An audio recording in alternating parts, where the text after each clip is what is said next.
Welcome to the story. Don't forget to like, subscribe and support me.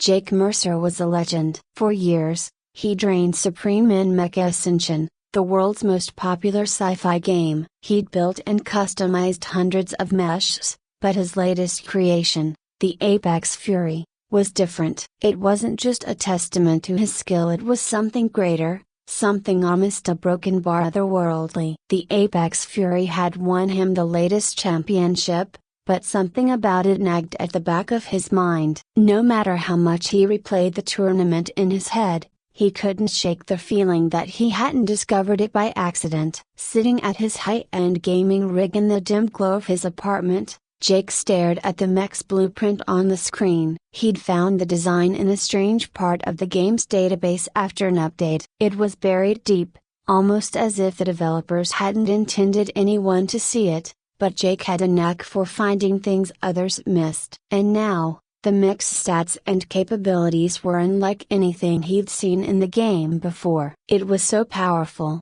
it felt like cheating. A chime echoed through his headset, and a message flashed on his screen. "Do you know where that blueprint really came from?" Jake frowned. The sender's name was masked. He hovered his hand over the mouse, debating whether to reply. Before he could decide, another message popped up. "It's not just a game, Jake. It's bigger than that." The cryptic message annoyed him. He'd had his share of online conspiracy theorists in the past, but something about this was different. The timing, the subject, it all felt too specific. "Who are you?" he typed back. "You'll find out soon enough. But first, look up Project Spectre." The message vanished as quickly as it had appeared, leaving Jake alone in the dark. His curiosity piqued. He leaned back in his chair, his mind racing. Project Spectre? He hadn't heard of anything like that before, but it was worth checking out. Later that night,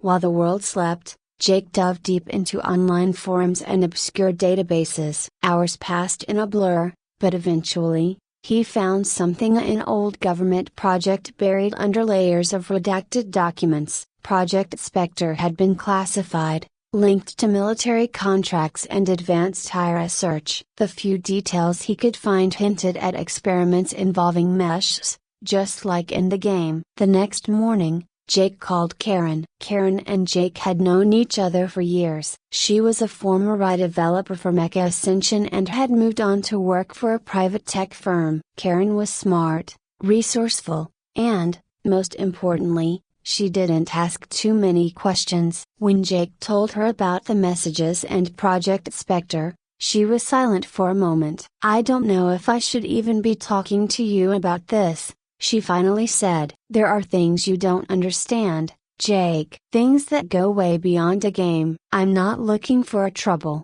Karen," Jake said, leaning back in his chair. "But I need to know what's really going on with this game." Karen hesitated. "Look, all I can say is that some of the designs in a Mech Ascension weren't a broken bar original. They came from sources the public doesn't know about." "Sources like Project Spectre?" Jake pressed. "Yeah," she whispered. "Something like that." Jake's gut tightened. He wasn't one to believe in coincidences, and this felt like more than just a game. "So, what are we talking about? Military connections? Alien tech? What?" "You don't want to know, Jake," Karen said. "Just leave it alone." "Trust me." But Jake couldn't leave it alone. After the call ended, his mind buzzed with possibilities. Military connections were one thing, but alien tech? That seemed too far-fetched, even for him. Still, the idea stuck in his head, nagging at him as the days passed. It wasn't until a week later that Jake's suspicions were confirmed. Sitting in front of his computer,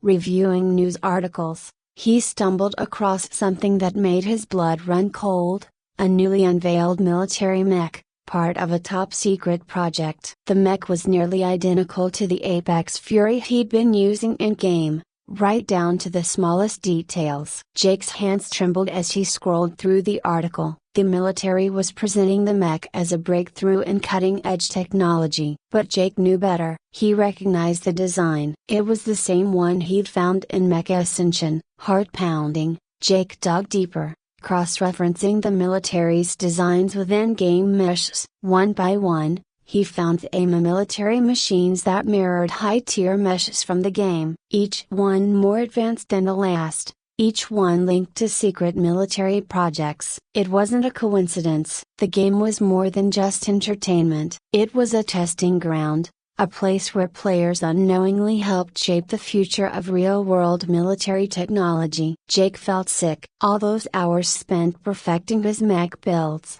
all the tournaments, the victories, it had all been part of some larger plan. But who was behind it, and why had they reached out to him? Jake's phone buzzed. It was Karen. "You need to come over," she said, her voice tense. "I found something." Karen's apartment was cluttered with tech computers, wires, and half-finished projects scattered across every surface. She led Jake to her desk, where a series of files were open on her monitor. "I've been looking into it," she said, not bothering with pleasantries. "There's a pattern. The high-tier Mechs, the ones that just showed up in the game, they match classified blueprints from an alien civilization called the River." Jake blinked. "Aliens?" Karen nodded, her face pale. "They disappeared millennia ago, but their tech was recovered a few decades back. Only a few people know about it, but that tech is the foundation of a mecha ascension. The developers are using the game to test and refine the designs before integrating them into real-world military systems." Jake shook his head. "That's insane. How could they get away with something like that?" "Because no one's looking," Karen said. "It's all hidden in plain sight. The game's just a cover." Jake's mind raced. "So every mech evolution in the game a broken bar, it's not just for fun. It's influencing real-world weapons." Karen nodded again. "Exactly. And the higher up you go in the game, the more advanced the tech becomes." Jake's stomach churned. "Why did they pick me? Why send me those messages?" Karen hesitated. "Because you're the best player. You've unlocked things no one else has. They need you to push the boundaries." Jake ran a hand through his hair. "And now what?" "I just keep playing their game, helping them build war machines." "Not if we stop them," Karen said. Her eyes were fierce, determined. "I found a way into their system. We can expose everything, but we'll have to hack into the game's core servers. It's risky, but it's the only way to bring them down." Jake hesitated. He wasn't a hacker, and the idea of taking on a shadowy defense contractor scared the hell out of him. But he couldn't ignore the truth. This wasn't just about a game anymore. It was about something far bigger, something dangerous. And if he didn't stop it, no one would. "All right," Jake said finally. "Let's do it." The plan was simple, but the execution would be anything but. Karen had pinpointed the location of the core servers, an isolated corporate facility, heavily guarded and nearly impenetrable. They would have to break in, hack the servers, and upload the data to a global whistleblower site before anyone could stop them. It sounded impossible, but Jake had faced worse odds in game. And now, those skills would come in handy. They set out late that night, armed with nothing but their wits and a few pieces of tech Karen had cobbled together. As they approached the facility, Jake's heart pounded in his chest. This wasn't a game anymore. One wrong move, and they'd be caught out or worse. Karen led the way, her fingers flying over a handheld device as she disabled the facility's security systems. Jake followed close behind, his eyes scanning for any signs of trouble. They slipped inside, moving silently through the darkened halls. The servers were in the basement, tucked away behind layers of security. It took Karen several tense minutes to bypass the locks, but eventually, the door slid open. They stepped into the server room, a maze of machines humming quietly in the cool air. Karen set to work immediately, plugging into one of the servers and typing furiously as she navigated through the system. Jake stood guard, his mind racing. Any minute now, someone would realize they were there. Suddenly, the lights flickered. Jake's heart skipped a beat. "Corinne, a broken bar." Before he could finish,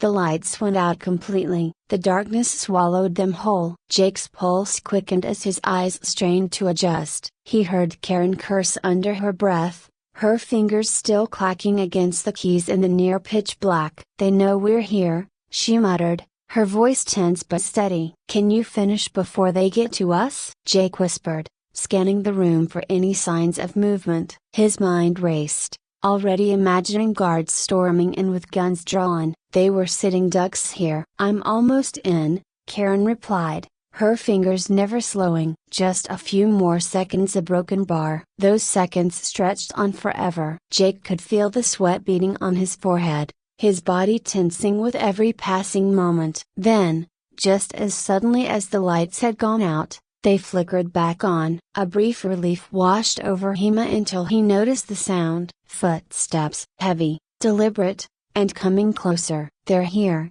Jake said, his voice low but urgent. "I've got it." Karen's triumphant whisper was barely audible over the rising tension. She yanked her device free from the server, shoving it into her bag. "We need to move." Now, without another word, they bolted from the server room, the echo of boots closing in behind them. The corridor felt like it stretched on forever, but Jake's adrenaline kept him moving, pushing past the burn in his legs as they sprinted toward the exit. Just as they rounded the last corner, a voice boomed through the hallway. "Stop!" Jake didn't dare look back. He heard a gun shoot a sharp, deafening crack that ricocheted off the walls. He winced but kept running, Karen just ahead of him, darting through the door that led to the outside. They burst into the night air, but the relief was short-lived. The facility was surrounded by guards, armed and ready. They had no chance of making it out without a fight. Jake's mind spun. There had to be a way out of this. Then,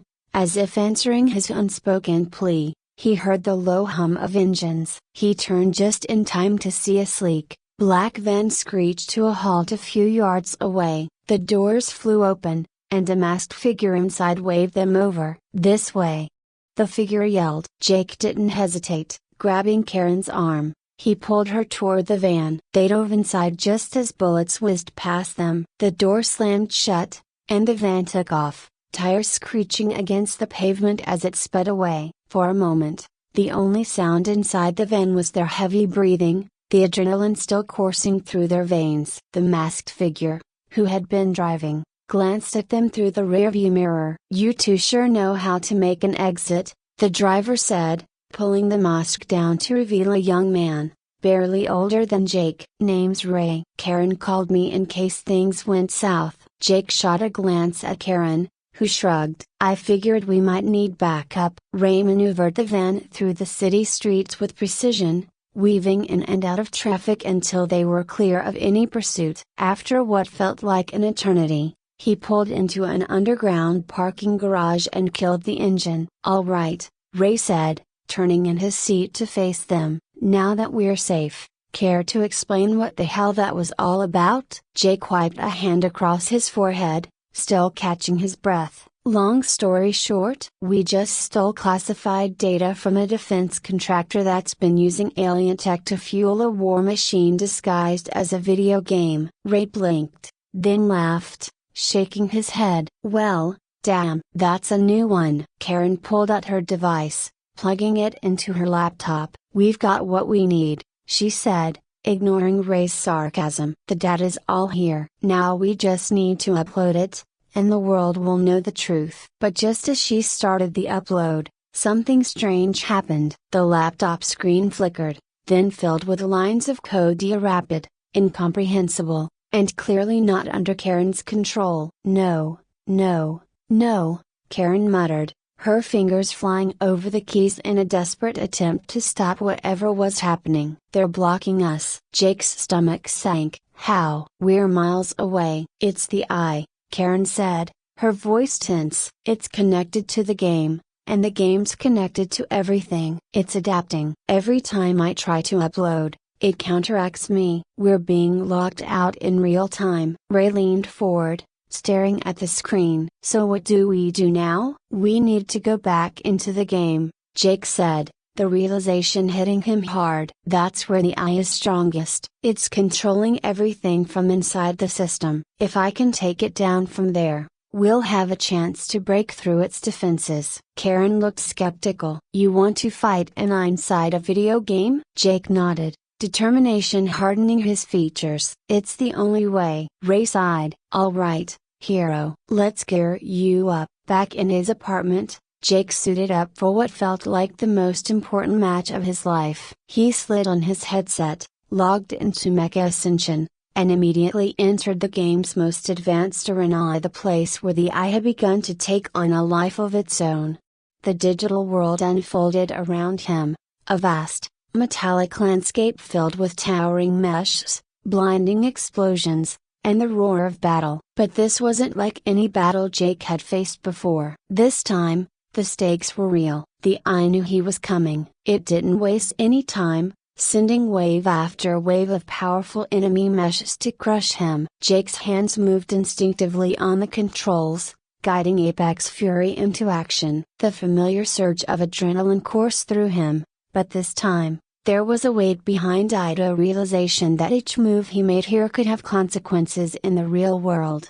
The eye-controlled meshes were relentless, their attacks precise and devastating. Jake dodged, weaved, and retaliated, using every trick he'd learned over the years. His mech's plasma cannons blazed, cutting through enemy after enemy, but the eye's forces kept coming. Karen, Jake panted, his fingers flying across the keyboard. How much longer? I'm working on it, she replied through his headset. I've almost bypassed the first firewall, but I need you to buy me more time. Jake gritted his teeth. More time. He could do that. Apex Fury's thrusters flared as he launched the mech into the air, raining down a barrage of missiles on the advancing enemies. But even as he fought, he knew the eye was learning, adapting. Suddenly, the battlefield shifted. The digital landscape around him warped and twisted, as if the game itself was fighting back. Jake's controls froze for a moment,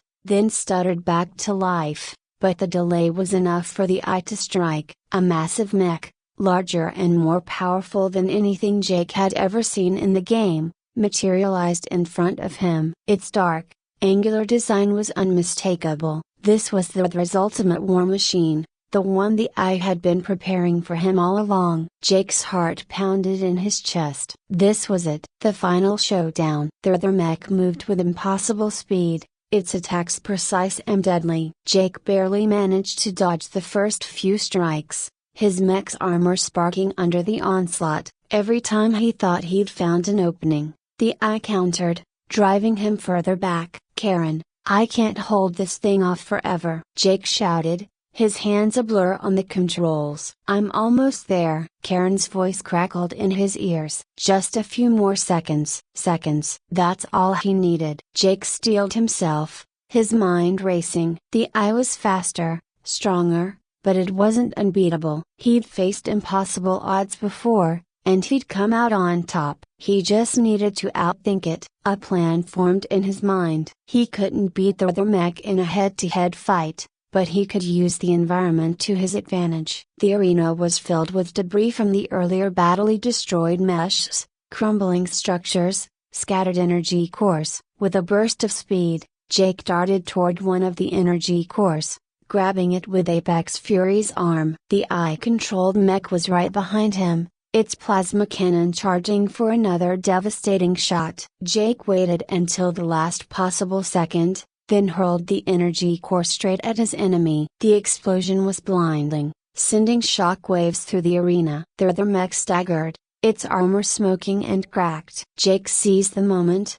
launching a full-scale assault with Apex Fury's plasma cannons and missile barrage. The eye fought back, but it was too late. Jake had found its weakness. Now, Karen, he yelled. The final blow hit the other mech just as Karen's voice crackled through his headset. We're in! The eyes down. The screen flickered, and the battlefield vanished, replaced by a simple, static screen. Jake collapsed back in his chair, his body shaking with exhaustion. It was over. They had won. In the real world, Karen completed the upload. The data went live, exposing the conspiracy to the entire world. Governments, corporations, and military powers scrambled in the aftermath, trying to explain how they had been outsmarted by a video game. Jake had saved more than just a game. He had saved the future.